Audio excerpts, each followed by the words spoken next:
आपल्या सर्वांचं पुन्हा एकदा माझ्या यूट्यूब चॅनल हार्दिक स्वागत। सरकारी कर्मचाऱ्यांसाठी जानेवारी महिन्याच्या वेतनासंदर्भात एक अत्यंत महत्त्वाची बातमी, अत्यंत आनंदाची बातमी।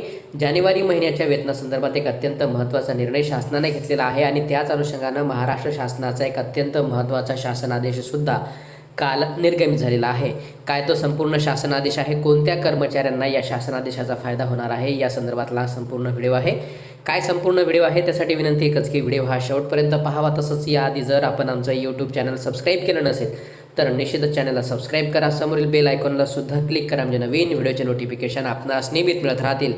जसं की आपण स्क्रीनवर पाहतात, महाराष्ट्र शासनाच्या शालेय शिक्षण व क्रीडा विभागाचा 16 जानेवारी 2024 म्हणजे काल निर्गमित झालेला संपूर्ण शासनादेश आहे। महाराष्ट्र विनियोजन अधिनियम 2023 सन 23-24चे अनुदान वितरण करण्याबाबतचा हा संपूर्ण शासनादेश आहे। या शासनादेशानुसार शालेय शिक्षण व क्रीडा विभागाअंतर्गत येणारे जे काही शिक्षक शिक्षकेतर कर्मचारी आहेत त्यांच्या जानेवारी महिन्याच्या वेतनासाठी आता अनुदान बीम प्रणालीवर जे उपलब्ध होतं ते अनुदान आता खर्च करण्याची अनुमती आयुक्त महाराष्ट्र राज्य शिक्षण यांना देण्यात आलेली आहे।